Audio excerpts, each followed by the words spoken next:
रहीम। हमारी आज की डिस्कशन फंक्शन के दूसरे मरहले पे कुछ इसके अहम फंक्शन पे डिस्कशन करना है। अभी जो हमारे पास डेटा जो जिस पैटर्न पे लिखा हुआ है, इस पैटर्न के मुताबिक जिस फंक्शन को मुझे डिस्कस करना है वो है रिजल्ट मालूम करने के लिए। जैसे रिजल्ट के लिए दो ही कंडीशन होती है, जब एक बंदा एग्जाम देता है या तो वो पास होता है या फेल होता है, इसके दरमियान में कोई तीसरी सिचुएशन नहीं होती। या तो बस पास कहा जाता है या फेल कहा जाता है, चाहे वो एक नंबर से क्यों ना फेल हो। अब ऐसी कंडीशन में हमारे पास एक फंक्शन है जिसको इफ फंक्शन कहते हैं, ठीक है, लॉजिक जिसमें इन्वॉल्व हो।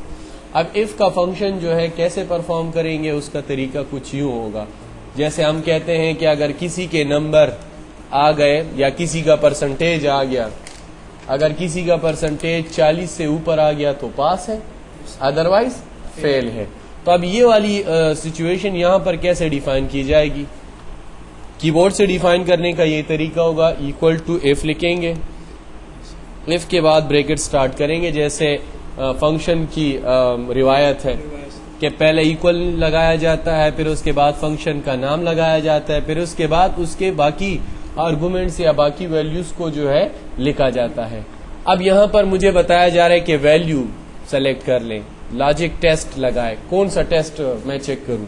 अब मैं इसको कहता हूं ये जो परसेंटेज है ये वाला, इक्वल टू इफ अगर परसेंटेज ग्रेटर देन हो 40 से, कामा डबल कोट्स के अंदर मैसेज लिखेंगे कि ये बंदा पास हो गया, और अगर इस कंडीशन के मुताबिक वैल्यू ना निकले तो वो बंदा फेल है।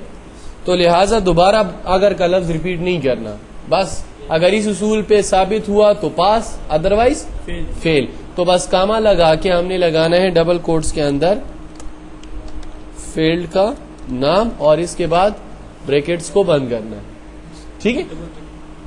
अब देखें डबल कोट्स के अंदर मैसेज लिखते हैं, यहां पर कोई भी मैसेज आ सकता है। यहां पर अगर कंडीशन ट्रू होती है तो ये वाला मैसेज चलेगा, अगर कंडीशन फॉल्स हुई तो फिर ये वाला मैसेज डिस्प्ले होगा। हम इस तरह भी कर सकते हैं कि सर यहाँ पर दोबारा इसको सेलेक्ट करे हो सर, ना वो फिर आगे आ जाएगा, बस यहाँ पर बात ही खत्म। देखिए कहने वाला ये कह रहा है कि अगर किसी के नंबर 40 से ऊपर होंगे पास, और उधर वो स्टॉप कर दे बात, तो मतलब क्या लेंगे हम उससे? हाँ, उसने एक ही सेंटेंस कह दिया, अगर किसी के नंबर 40 से ऊपर है तो पास, बस उसने दूसरा जुमला कहा ही नहीं है, तो मतलब हम खुद ले लेते हैं कि इससे कम वाले फेल है। तो अगर का लफ्ज एक दफा यूज हो रहा है, ठीक है, इंटर करेंगे तो इस सिचुएशन के मुताबिक आप देख सकते हैं कि ये परसेंटेज ज्यादा है। अब अगर हम नीचे मालूम करना चाहते हैं इस उसूल के मुताबिक ये फंक्शन नीचे भी फिल हो जाए, तो उसके लिए कंट्रोल डी या यहां से इसको फिल कर दे, पता चल जाएगा कि कौन पास है और कौन फेल है। ये वाला फेल हो रहा है, क्यों? क्योंकि इसकी परसेंटेज 40 से कम है, ठीक है ना। इस तरीके से मुझे तमाम की वो चाहिए थी परसेंटेज की, तो मैं सब के ऊपर इसको ड्रैग कर दूंगा जितने मेरे रिजल्ट है, जितने मेरे रिकॉर्ड है। तो आप देख सकते हैं बाकी पास है, लेकिन इसमें से ये 4 बंदे जो है ये फेल है। और ये 4 क्यों फेल है? क्योंकि इसका क्राइटेरिया के मुताबिक इसकी वैल्यू जो है वो नीचे है, कम है। समझ आई ना बात? अब इफ का कंडीशन अगर हमने यूज करना हो वहां से थ्रू विजिट से, यानी फंक्शन की विंडो से, तो फिर उसके लिए शिफ्ट F3, यहां पर इफ का फंक्शन, ओके, ओके के बाद 3 ब्लॉक आ गए। देखिए मैंने कहा था कि हर फंक्शन के अंदर अपने अपने बॉक्स होंगे। अब यहां पर सबसे पहले लॉजिकल टेस्ट, लॉजिकल टेस्ट के अंदर आपने खुद टेस्ट करना है कि किन किन वैल्यू के ऊपर। मैंने कहा कि ये सेल का एड्रेस डायरेक्ट भी लिख सकते हो कि D2 अगर ग्रेटर देन हो 40 से। अब यहां पर पहला कंडीशन और फॉल्स होने की सूरत में दूसरा कंडीशन। तो पहला कंडीशन है पास, और दूसरा नहीं, इधर कुछ भी नहीं देंगे, बस वो खुद लगाएगा, खुद सब कुछ खुद लगाएगा, ठीक है। और ओके, बस सिर्फ आपने कंडीशन ठीक लगानी है, बाकी में तो आपने सिर्फ मैसेज लिखने हैं, वो बाकी कोड वर्ड्स डबल कोड्स वगैरह खुद डालेगा।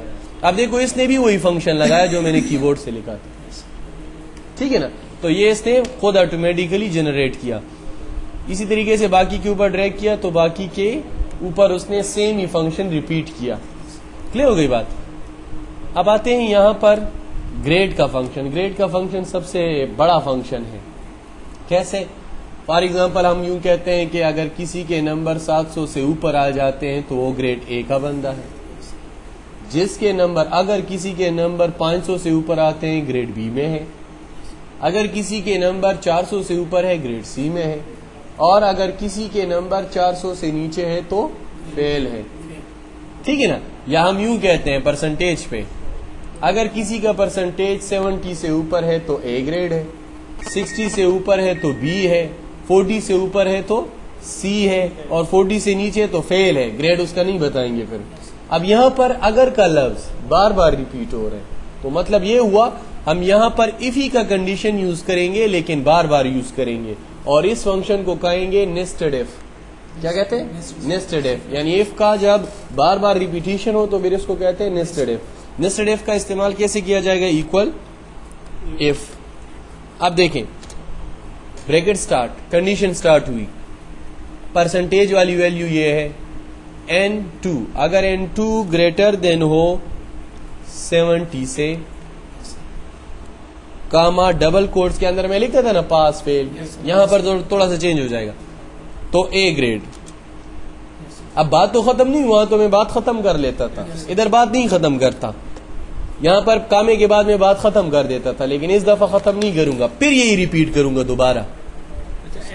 हाँ, कामे के बाद इफ दोबारा लगाऊंगा। इफ अगर N2 वाली जो वैल्यू है अगर ये बड़ी निकली 60% से, ठीक है, तो क्या होगा? ये बी ग्रेड का बंदा होगा। हाँ, एक दफा लगाएंगे। इज इक्वल टू बार बार नहीं हो तो बस एक ही फंक्शन समझ आ जाती है उसको।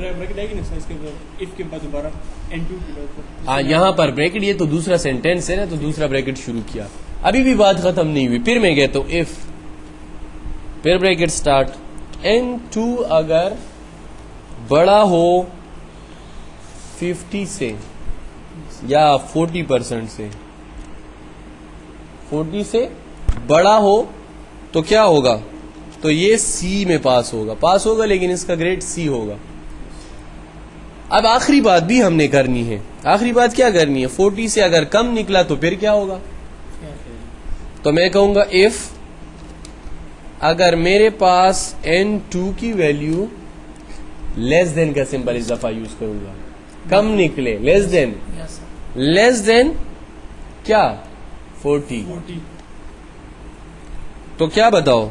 मैसेज में बताओ फेल बताओ, इसका ग्रेड वेड ना दिखाओ कि डी ग्रेड है इसका, बस इसको फेल कर दो। अब ये याद रखो कि आपने जितने एफ यूज किए हैं, इन एफ के साथ आपने ब्रैकेट स्टार्ट किया है, लेकिन इनको बंद नहीं किया किसी को भी। इसको आखिर में बंद करेंगे सबको। क्लोजिंग ब्रैकेट्स जो है आपके बिल्कुल आखिर में आएंगे। देखो अच्छा कितने एफ है, देखिए आप जैसे ही मैं क्लिक करता जाऊंगा कलर चेंज होता जाएगा। 1 2 3 4 मैंने एफ यूज किए।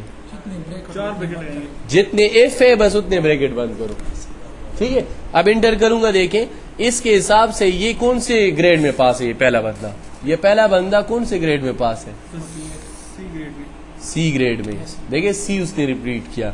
बाकी का चेक करता हूं कि पास है तो कौन कौन से ग्रेड में पास है, ड्रैग करूंगा। देखें ये देखो जो इधर फेल आ रहे हैं वो इधर भी फेल आ रहे हैं, और जो सी में है वो सी में, और देखो ये वाला बी में है। क्यों? क्योंकि इसकी परसेंटेज 60 से ऊपर है। अच्छा नीचे पे ड्रैग करो ताकि उस पे भी ये रिपीट हो जाए। क्लियर हो गई बात?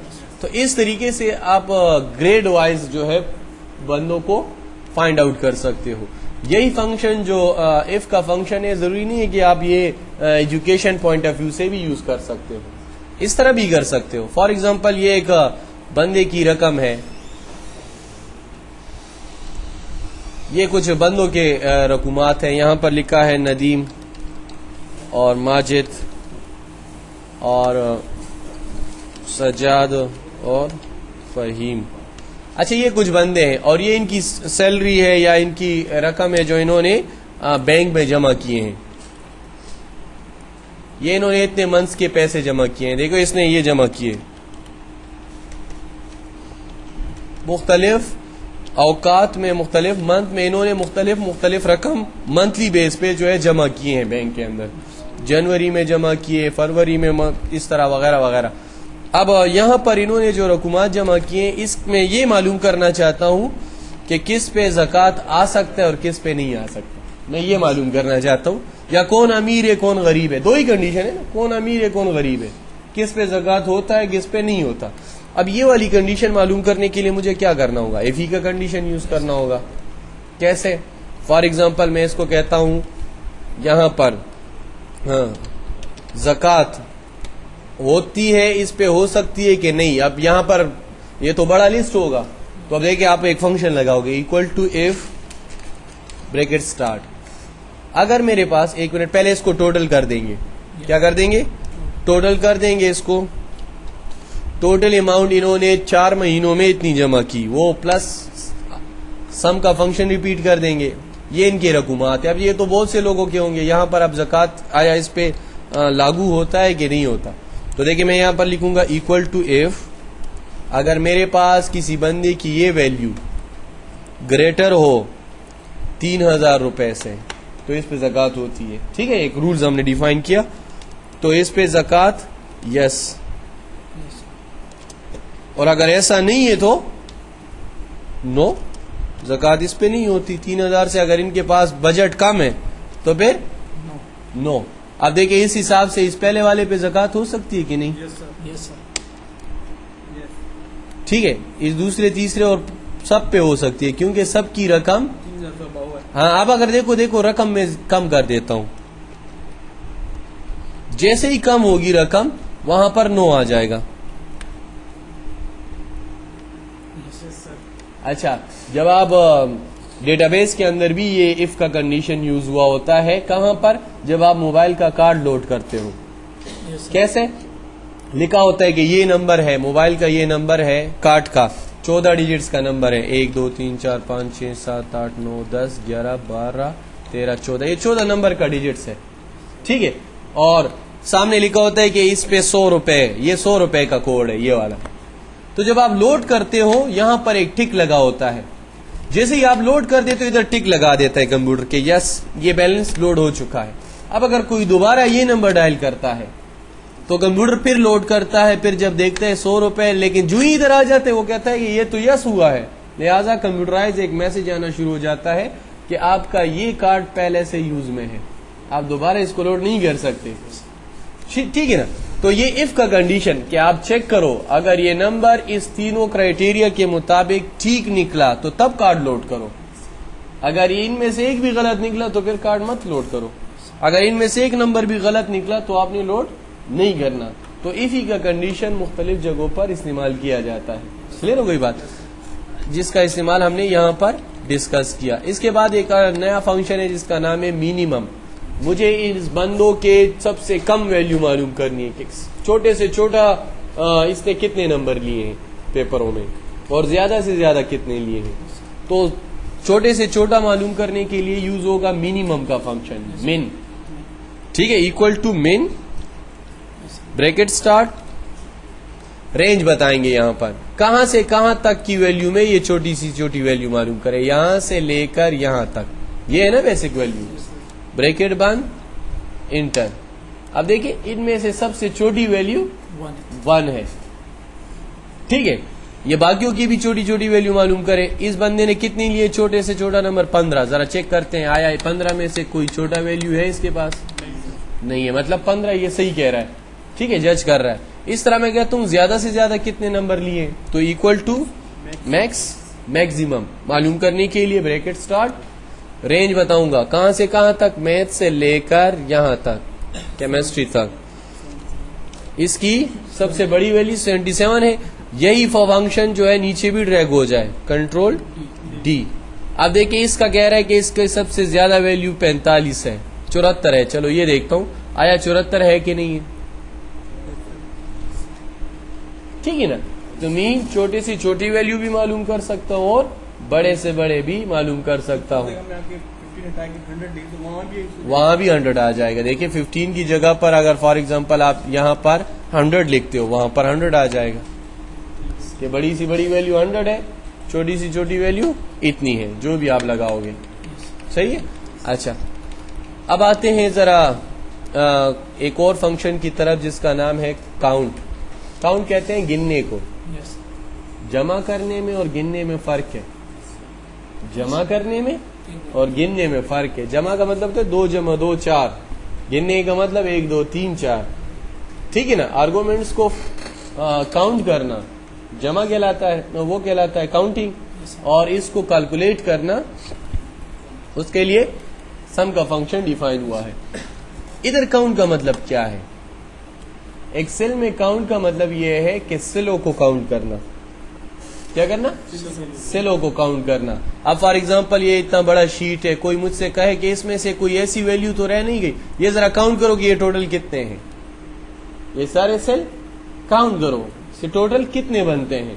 तो देखो काउंट का फंक्शन क्या करेगा, लिखेंगे equal to count bracket start, range बताएंगे कि कहां से कहां तक काउंट करे। तो ये भी काउंट कर सकता हूं कि यहां से यहां तक काउंट करो कितने बनते हैं, यहां से यहां तक कितने बनते हैं, 7 सेल बनते हैं। कितने बनते हैं? 7। इसी तरीके से मैं ये कहता हूं कि इक्वल टू काउंट, और ये बता दूं उसको कि आप काउंट करो यहां से यहां तक कितने बनते हैं। इंटर 192 सेल ऐसे हैं जिसमें एंट्री हुई है। ठीक है ना। अच्छा, अब एक और फंक्शन भी है जिसका नाम है काउंट ए और काउंट ब्लैंक। काउंट और काउंट ए में क्या डिफरेंस है जरा देखो। अच्छा, मैंने तो सिंपल वैल्यूज काउंट करने का तरीका आपको बता दिया। अब जरा देखो, अगर मैं इस तरह लिखूं इक्वल टू काउंट और ये कह दूं कि यहां से यहां तक काउंट करो, अब जवाब ये क्या देगा? शाबाश, जिसको आता है हाथ ऊपर कर। 1। आप क्या कहते हो? सेलों को काउंट करता है। मैंने पहले बात ये कही थी कि काउंट का फंक्शन सेलों को काउंट करता है। तो मैंने कहा यहां से यहां तक सेल काउंट करो, 10 बताएगा। आप क्या कहते हो? नहीं आई समझ? 10। आप क्या कहते हो शहजादे? मुंह में क्या है? एक वक्त में एक ही काम अच्छा होता है। 5 बताएगा, 1 बताएगा। वजह क्या है? काउंट का फंक्शन सिर्फ न्यूमेरिक वाले सेलों को काउंट करता है। अगर रेंज आप बड़ी भी दे दो, रेंज से उसको गरज नहीं है, ये वो सेल बताएगा जिसमें नंबर वाली वैल्यू पड़ी हुई है, उसको काउंट करेगा। समझ आई बात? अब देखो, दोबारा देखो, रेंज ये थी ना, ये रेंज में हटाता हूं वापस। अब देखिए वापस, मैं इसको कहता हूं कि यहां से यहां तक काउंट करो कितना बनता है। अब आपके उसूल के मुताबिक तो ये इसको 12 वो आना चाहिए, 15 आना चाहिए, लेकिन ये 15 नहीं बताएगा। कितने बताएगा? 12 बताएगा। क्यों? क्योंकि ये अल्फाबेट वाले सेलों को काउंट नहीं करता, ये उन सेलों को काउंट करता है जिसमें नंबर्स लिखे हों। ठीक है। अब अगर मैं कहूं कि नहीं, सारों को काउंट करें, अल्फाबेट्स वाले भी काउंट करें और नंबर्स वाले भी काउंट करें, तो उसके लिए काउंट ए क्या है? Count A equal to count A bracket start. अब मैं बताऊंगा कि यहां से यहां तक काउंट करो, कितने बनता है? 6 बनते हैं। इंटर कर दिया, 6 उसने बता दिया। यानी इस वक्त वो नंबर्स वाले सेलों को भी काउंट कर रहा है और न्यूमेरिक सेलों को भी काउंट कर रहा है। काउंट में सिर्फ नंबर वाले सेलों को काउंट करेगा। काउंट ए में अल्फाबेट्स और नंबर दोनों को काउंट करेगा। और इधर आ जाओ, एक और ऑप्शन है count blank equal to count blank. Count blank का मतलब है कि जो रेंज मैं दूं, ये रेंज मैंने दे दिया, इसमें से सिर्फ खाली सेल काउंट करो कि कितने हैं। इसमें है कोई खाली सेल? नहीं है, तो इसको क्या बताना है? हाँ, अगर आपने यहां पर कोई खाली कर दिया इसमें से, अब एक बताएगा। ठीक है ना, एक सेल खाली है। ये काउंट ब्लैंक स्पेशली बहुत ज्यादा यूज होता है। पूछो कैसे? आपने बड़ा रिकॉर्ड डाला है, पता नहीं चल रहा, अब आप ये देखते हो कि गलती से कोई सेल तो मैंने छोड़ा नहीं है, तो आप उस रेंज को आप सेलेक्ट करो तो आपको बता रहे थे कि इस रेंज में इतने इतने सेल खाली है, इसमें एंट्री नहीं हुई, या इसमें पैसे जमा नहीं हुए, या इसमें आपने मार्क्स ऐड नहीं किए, तो इसके लिए काउंट ब्लिंक जो है बहुत ज्यादा यूज होगा। ठीक है, इसी तरीके से आते हैं नेक्स्ट फंक्शन की तरफ। काउंट ब्लिंक भी हो गया। प्लस हमने पढ़ा था, प्लस के लिए सम का फंक्शन इस्तेमाल किया जाता है। ठीक है, इक्वल टू सम, जिस वैल्यू को जमा करना है उसको सेलेक्ट करेंगे।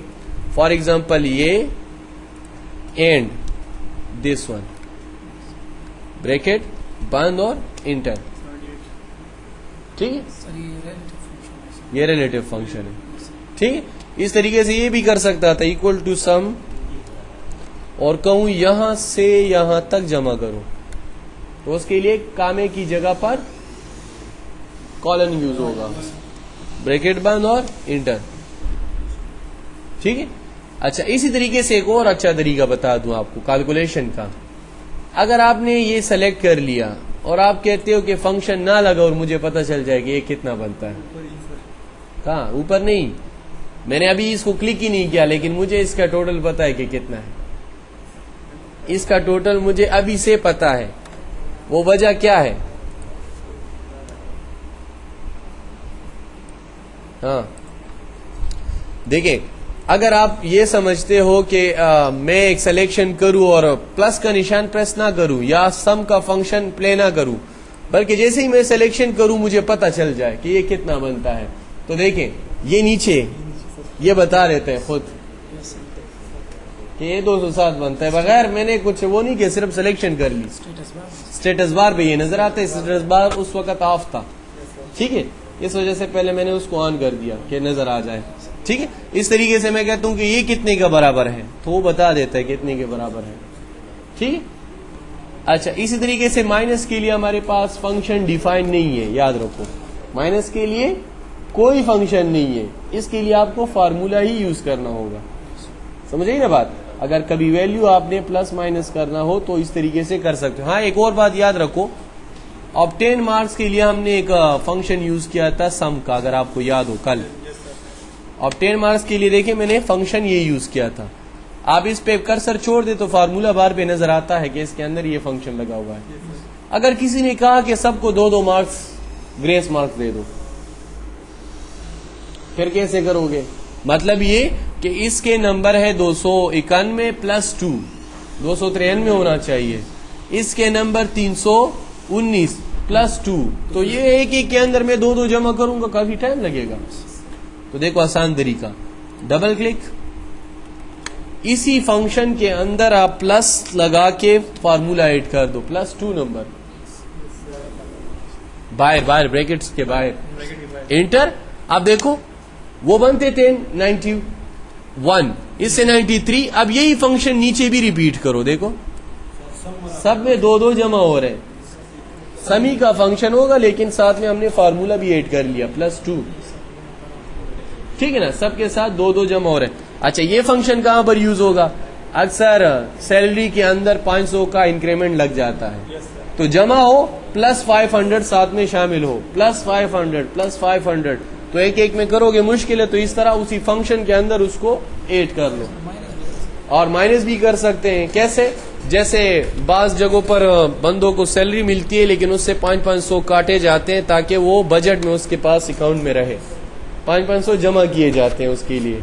ठीक है ना, तो हम यहाँ पर कहेंगे कि हाँ, इसकी जो रकम है ये वाली, यानी उसकी टोटल रकम इतनी बनती है, लेकिन उसको देनी कितनी है? देने के लिए मैं कहता हूँ कि देनी तो उतनी नहीं है, 500 से माइनस करने, देने वाली ये रकम है।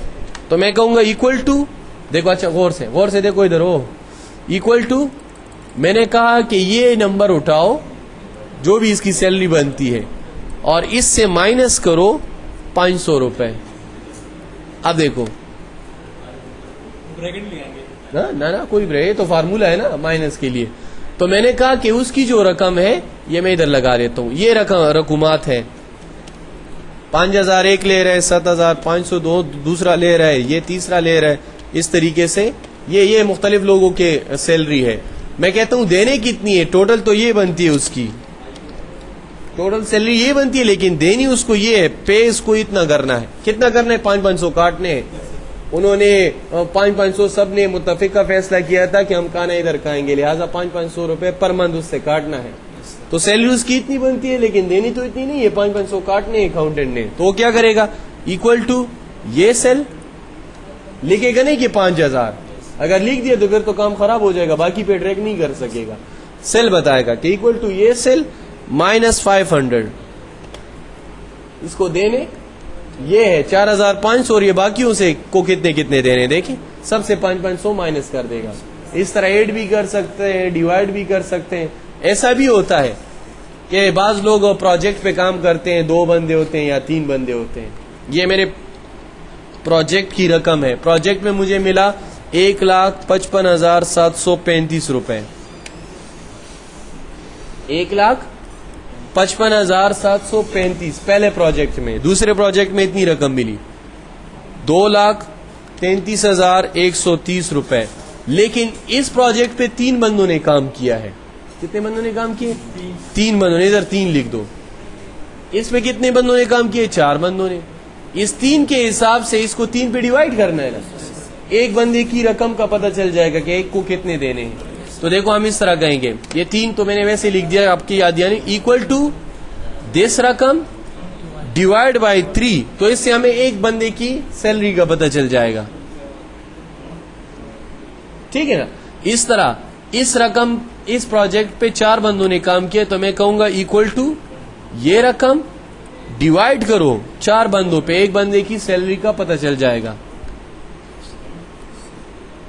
ठीक है ना। अगर इसमें से कमीशन भी हो, माइनस 1,000 रुपए कमीशन है, वो माइनस करो हर एक से, 1,000 रुपए कमीशन माइनस, तो 1,000 तीनों से कटेंगे ना। तो देखो एक बंदे की फिर इतनी रकम बनती है। तो मतलब एक ही वक्त में आप मुख्तलिफ किस्म के ऑपरेशन परफॉर्म कर सकते हो, माइनस का, प्लस का, माइनस डिवाइड का, वगैरह वगैरह, ठीक है। थोड़ी देर बाद अच्छा मल्टीप्लाई भी हो सकता है। अब जैसे देखो मैं कहता हूं कि ये रकम जो है मल्टीप्लाई, क्या कल नहीं आए थे आप? ना हो, मजे करो। अच्छा किधर मैंने लिखे थे, ये देखो। अच्छा ये रकम जो थी यहां पर जो हमने लिखी थी प्रोजेक्ट के लिए, कहां लिखी थी यार, ऊपर जाऊं, ये अच्छा ये रकम एक बंदे की आई, तो 3 बंदों की कितनी आएगी? 3 बंदों की इतनी आएगी ना, ये तो 3 की थी ना, हमने डिवाइड किया अपनी सहूलत के लिए। हाँ अगर आप मल्टीप्लाई करना चाहते हो, देखना चाहते हो कि इसने सही किया कि नहीं किया, तो फिर आप ये करो, इसको तो मैंने वो किया ना, माइनस किया है। बहरहाल अभी देखो मैंने इसको कहा कि इक्वल टू ये सेल उठाओ, मल्टीप्लाई करो स्टैरिक 3 पे। अब देखो वही रकम बन रहा है ना, तो मतलब उसने कैलकुलेशन ठीक की है, समझे बात। इसी तरीके से ऊपर आते हैं, आपने पढ़ा कि प्लस कैसे होता है, माइनस कैसे होता है, डिवीजन कैसे होती है, ठीक है। अब जरा एवरेज मालूम करते हैं, एवरेज कितना है, स्टूडेंट का एवरेज कितना है, ठीक है। एवरेज के लिए एवरेज का फंक्शन यूज होगा, इज इक्वल टू एवरेज, या वहां से चले जाओ एक ही बात है। अच्छा मैं एवरेज से यहां से आया एवरेज, ओके के बाद नंबर सेलेक्ट करेंगे, एक एक भी कर सकता हूं और डायरेक्ट भी बता सकता हूं। कहां से कहां तक था वैल्यू, ये था ना, इसका एवरेज वैल्यू मालूम करो कि कितना बनता है। एवरेज कितना बनता है? 41, ये 41 का एवरेज है इसका, एवरेज इसका ये जा रहे। बाकी स्टूडेंट्स का देखिए ऑटोमेटिकली एवरेज मालूम हुआ, मीडियम वैल्यू इसकी कौन सी है जो इससे एक्सपेक्ट किया जा सकता है, सही है। अच्छा फिर उसके बाद कुछ फंक्शन और है जिसके लिए दूसरा फाइल बनाते हैं, वो इसके बाद आप मुलाहिजा कीजिए।